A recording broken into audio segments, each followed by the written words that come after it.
Hi, my name's Raji, Ahsan, and this is Smith Canteen in Carroll Gardens, Brooklyn, where I worked as a barista for some years. And while I worked here, I got to serve wonderful, interesting, creative professionals who have fantastic stories to tell about how they paid their dues.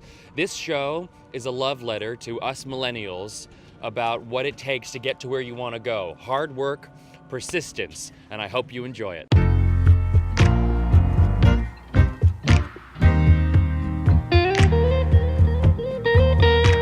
Today's conversation is with menswear designer and my friend, Fred Castleberry. He has some wonderful things to say about being process-oriented, not results-oriented. I hope you enjoy. You look fantastic, but this is sort of what you do for a living, isn't it? I try. When I asked you to do this, which by the way, thank you. Yeah, my pleasure. You told me that you were excited to share your story. I did. Yeah. You just want to start at the beginning with that story? Yeah, we'll do the cliff notes. Or no. Yeah, I mean it's kind of a long story, but Highlights. yeah, we'll do the highlights. I guess I've been interested in fashion since I was as far back as like maybe 10 years old. Mm-hmm. And I grew up in a small town, Weatherford, Texas. Population 18,000. 18,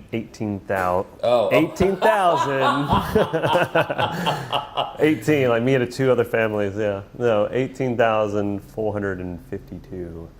It's very specific.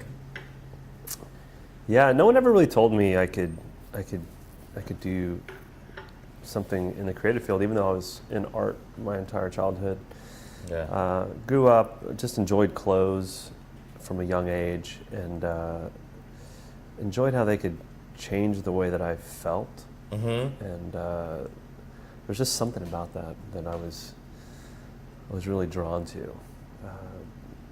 And I would say I went off to college and got into more adult things. Mm-hmm. Started studying finance, economics, business, and then I would say at the age of 27, kind of came back around to allowing myself to enjoy this boyhood interest I had. And at that point, I had started a style blog back in 2009, before they were ubiquitous, and really just kind of honed in on this American preppy aesthetic.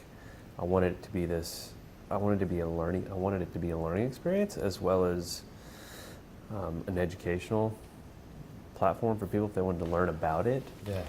And so, first of all, I had no result that I wanted that blog to have in mind. I just wanted to have fun. Oh. So I wasn't attached to like an end result, mm-hmm. but I had committed to kind of creating a new post like every weekday. So I ended up doing that for like 3 years. Mm. But 2.5 years in, I ended up moving to New York to take a job as the director of concept design for Ralph Lauren. Oh, wow. So that was 2012 of April. Wow.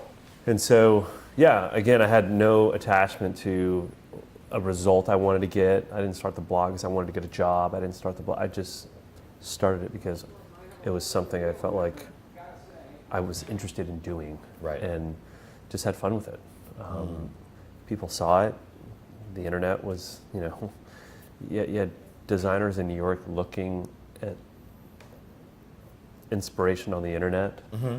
Sometimes that inspiration was in Fort Worth, Texas, in the form of my blog, and caught the right eyeballs and kind of made trips up here. And so next thing you know, I was up here doing that, and then after Ralph Lauren, I left and started my own menswear line. And mm-hmm. When I left Ralph Lauren, I didn't know exactly what I was going to do immediately after, and it took about 1.5 years. Yeah. For that next vision to kind of come to me. Yeah. And in the meantime, I was just hustling, paying my dues, trying to make it like, just try different things, mm-hmm. So, yeah. How did you pay your dues? It's it's putting in the work. You know, a lot of people, if they're not paying attention on what you're doing, success can seem like overnight. We were talking about this with this younger generation, this millennial generation that, you know, is used to having everything come at like the speed of light, the speed of the internet. Yeah. And You download it like that, but you can't download success like that. yeah, you know, you still have to put in the work. Success, I found, rarely comes overnight. Right. You know, it's more like it comes over countless nights Right. of just slogging it. What is can you share what the work was that you put in? Yeah, it was doing jobs. So photography was something I've done for about 10 years now. You shoot a lot of the stuff that we see, right? Yeah, I shoot everything. Yeah. So that's one of the tools that I just, in my toolbox, I pull out on a regular basis. Right. Because when you're running a fashion startup, you're just, you know, you're using every tool you have. And for me, that's styling, that's designing, that's photography, it's copywriting, it's content creation. So I'm just using all that stuff, and then the skills that I maybe don't have, I'm bartering, collaborating with friends. You know, I'm pulling everyone in that really believes in what I'm doing to create something really cool. But as far as paying dues goes, during that time of not knowing what that next vision was going to be, which was going to be my made-to-measure menswear, you know, I'm using the tools in my toolbox to make a living, you know, whether it was continuing to still shoot weddings, which I'd shot for 5 years in the beginning of my photography career. Right. So it's using that tool Right. to make money. That's a form of paying dues. Yeah. Because you know, it's doing stuff you don't want to do because you need to do it if you want to stay in the city. I get it. You know, New York at every moment's looking to chew you up and send you home. And so that was a form of that. You know, taking your lumps, looking at failures, not as failures, but as learning experiences, and taking the wisdom from those experiences and rolling them into the next thing that you're going after. So, you know, there's a lot of humility involved in that whole journey. So, You said earlier that you started in studying finance and things like not fashion, right? Did you go into that because you thought like the boyhood thing that you loved wouldn't actually earn your living? Sort of. I went into that because I didn't even know that the boyhood thing that I loved could be an option to make a living. Right. You know, no high school counselor is pulling me aside going, if you want to work in, you know, the fashion industry, you should think about doing this.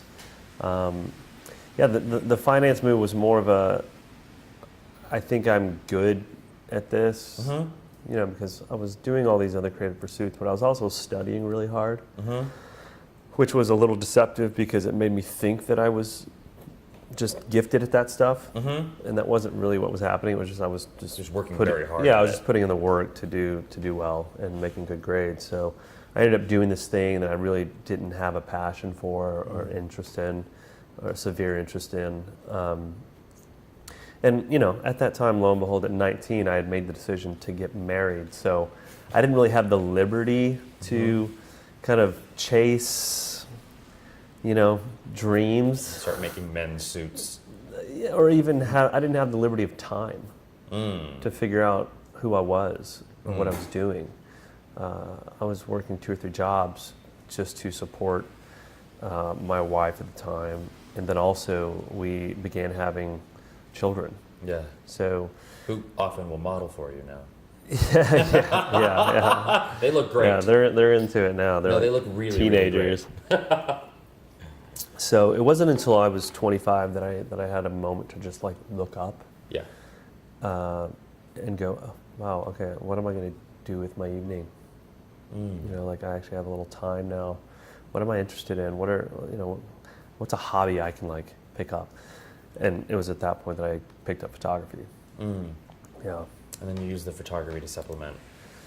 Used the photography to, I was working in banking at the time, started using photography as just a creative outlet. I could not wait to get home and like edit images had shot, and it was just it was very exciting. Yeah. And after a year and a half of kind of working that and kind of working to book like wedding clients, you know, that were going to trust this person who never shot a wedding before to shoot their wedding. After a year and a half, I was able to kind of leave the bank permanently. Was there any fear in moving from something that was secure to moving to something totally creative? You know, I really didn't fear. I didn't experience a lot of fear, and I think a lot of that was because I was pretty young. You know, I was 26, 26 at the time, and I was like, I don't have a lot to lose, and I've been spending the last 6 years doing this thing that I am just very over. Yeah. And I looked far enough ahead to go, I had a lot of belief in myself. Like I knew I was supposed to be doing this. Yeah. You know, like it just fed my soul, and I was going to figure out a way to make it work. Yeah. And so there hasn't been a lot of fear in my journey through all this, just because I've seen enough of me stepping out in the past and going, okay, like I know this is what I'm supposed to be doing. Where does that knowing come from, do you think? I think a lot of it comes from knowing yourself really well. Okay. Now, when I went to Ralph Lauren, when I arrived there, I got affirmed a lot in looking at what was around me and going, okay, like on my own, I've been in the ballpark, taste-wise. Like I was in the ballpark. Now it was like, now I'm kind of refining, you know, what I'm doing and kind of tailoring it to the world of Ralph Lauren. So when I got there, that built up a lot of my confidence, while at the same time trying to tear it down, right? So that was really affirming. And then from there, it was just about being highly curious and also putting in a lot of time,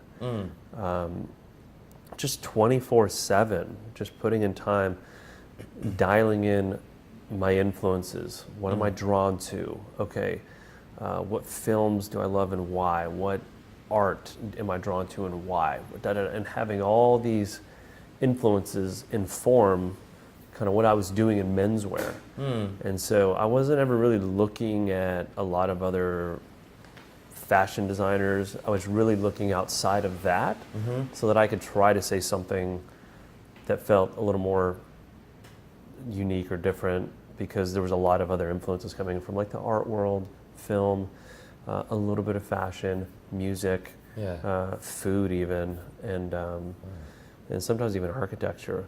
But yeah, it was about being highly curious. And you know, I had enough people in my life that really believed in me and encouraged me along the way at certain points. And I didn't necessarily need that to not feel the fear, but that was just, it was a comfort thing. It was encouraging. Right. But I think at the end of the day, you really just have to believe in yourself, because if you can't see yourself doing what it is that you want to be doing, then you need to work on getting to that place where you can see that. There's a common theme that I'm hearing as we do these interviews, is that a lot of the people who have gotten to the place where sort of my generation wants to get, where we don't have to open the cafe or drop the fried chicken on the table. A lot of Well, people where does, help me understand, where is that for the millennials? It's allowing, not allowing, but having the menswear line be the thing that supports you, that pays your living.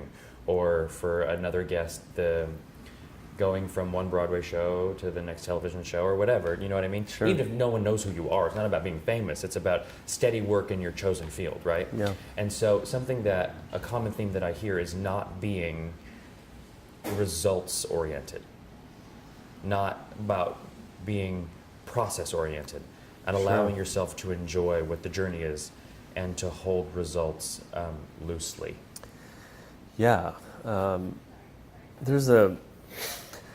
There's kind of a posture of living that I've been trying to really embrace as of late. And it's this posture of being willing to lose it, kind of living life with an open palm. Yeah. And whatever butterfly decides to like land on your palm, being willing to just live like that and enjoy it while it's there, whether it be the job on Broadway or the amazing client that you just landed that I'm making clothing for. But the minute you try to do that, you're either gonna scare the butterfly away or you're gonna crush it. and neither one is a good result. Right. So you might as well. The trick is to learn to live with an open hand and be willing to lose whatever is there, because I think if our happiness is tied to whether or not that butterfly stays on our hand or not, then we're just going to be like really tossed to and fro. And this is what I see with a lot of the millennial generation. This is why I see a lot of anxiety, with life, and they want to control everything because they just want to like do life with this closed fist where they have control over all these things, and life isn't like that.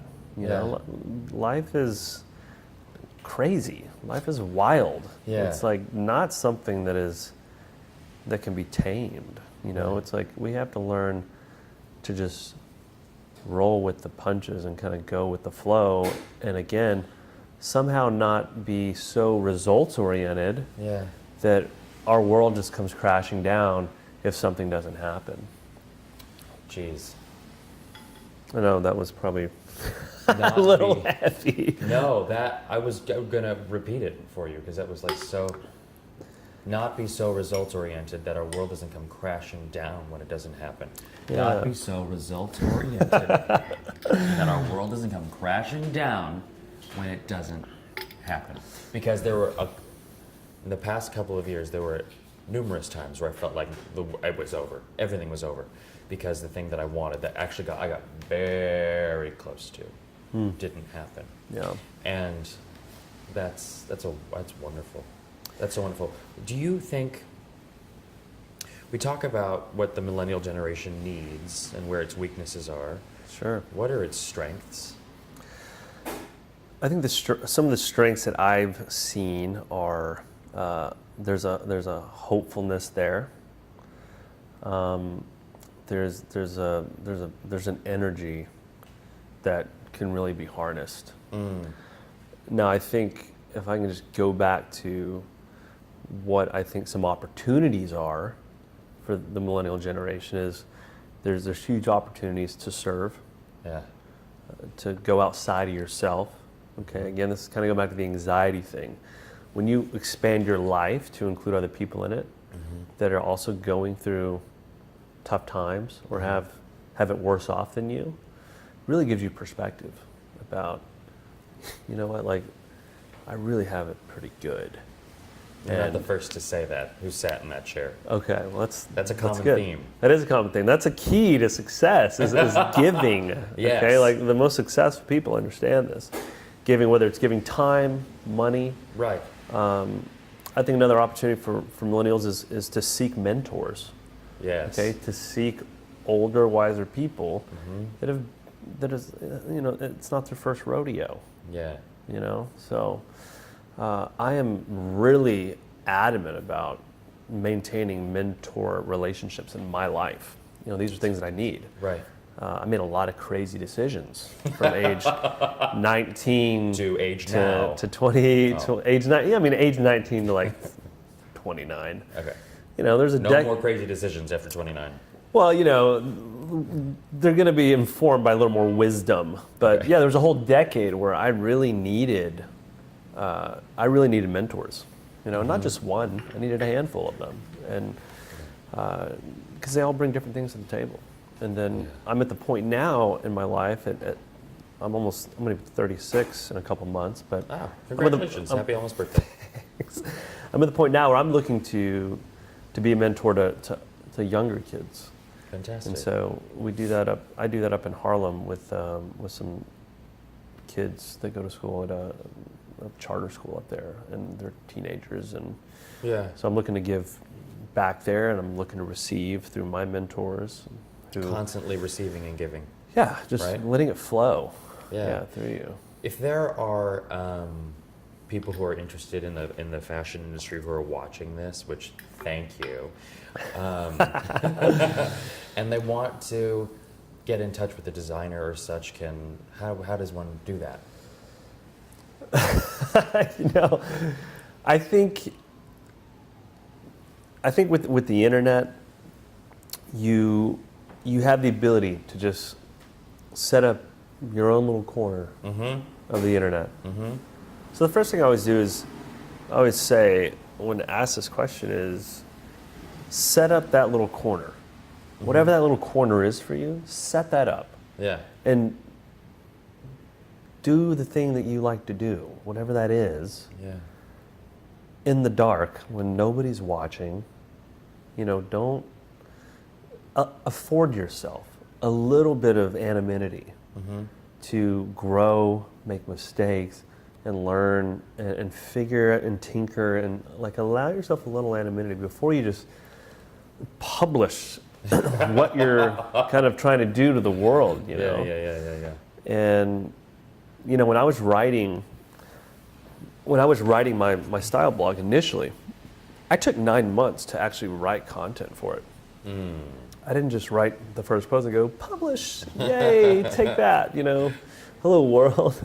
I took 9 months to design the site, and I was writing content the entire time. So I knew that by the time I launched it 9 months later, I was still interested in it, still passionate about it, still excited about it, and I had time to kind of go over and edit and re-edit articles and make sure that it was tight and that I was proud of it.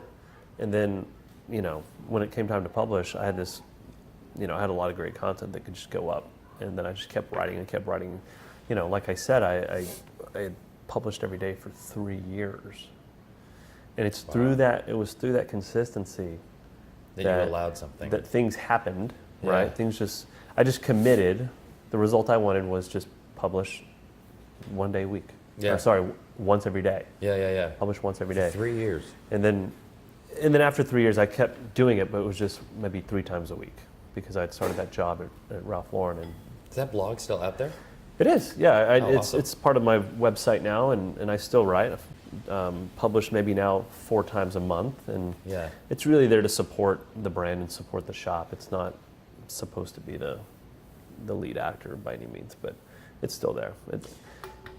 I also knew when to say, you know, Move on to the next thing. Yeah, absolutely. Do you think that, in conclusion, And we're concluding. Great. that we ever stop paying dues?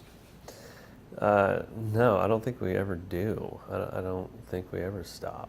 You know, there's always going to be a price to pay for things that we are aiming for, things that we want. I think sometimes those dues all take place in different forms.